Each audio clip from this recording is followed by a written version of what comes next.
Hey everyone, so I've gotten a couple requests to do videos on standard SAP payroll reporting, and one of the ones that always comes up, especially as you're showcasing the solution to longtime payroll people, is they want a payroll register or a payroll journal. And so it's one of the tabs I have here. So from my SuccessFactors homepage, I've created a tile for payroll registered for the details. And so I pre-filled in some things here. The period I'm running is 1/2024, and then there's just different options you have here. But I'm going to go ahead and execute this.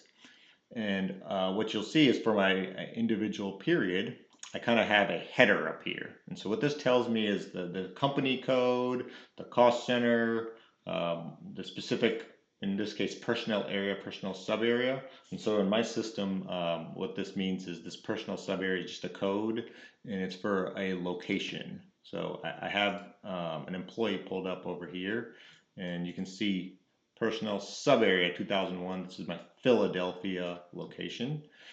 And then 2002 is in my Atlanta, Georgia location. And so kind of looking at this report, the first part you have is this header, and it's specific to this company code, any cost center, and first any payroll area that I've run, which I actually on the selection screen I had this as US, but then personnel area US 01 and sub area 2001, which means my Philadelphia office. So it kind of goes through each individual. So you can search by this and do Control F and find an individual. And this has the earnings here. It has year-to-date amounts, taxes with the current amount, the year-to-date, as well as net pay. You kind of see the pay rate and other things here at an individual level. But then as I scroll down, I want you to pay attention to this. So all of these are people within that Philadelphia location.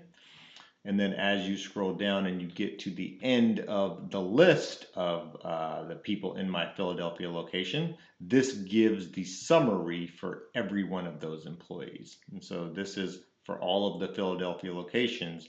Here is the total in salary for that location. And so you do have the ability to kind of split this up however you'd like, but now we know for this payroll area, for this location, here's the payment amount, here's the salary amount, we have a gym reimbursement, so you're able to kind of see that. And then what happens is it goes on to the next group here. So the personnel sub area now is 2002, which we've defined as my Atlanta, Georgia location.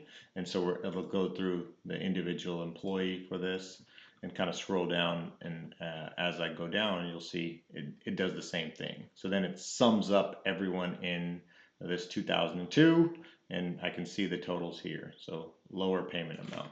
And so it keeps kind of doing that based upon the structure we've defined for it.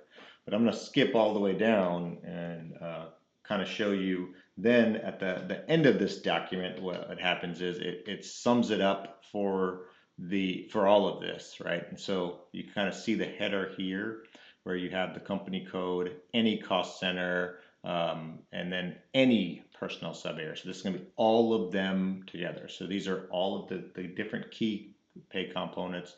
So my total salary amount for my entire payroll area, how much overtime we have, regular. So this is across all of those groups. So you get kind of the individual level, you get the summed up at like a location level, and then you get the total level. So I know this is one of those very important reports for payroll, but yeah, thanks for watching.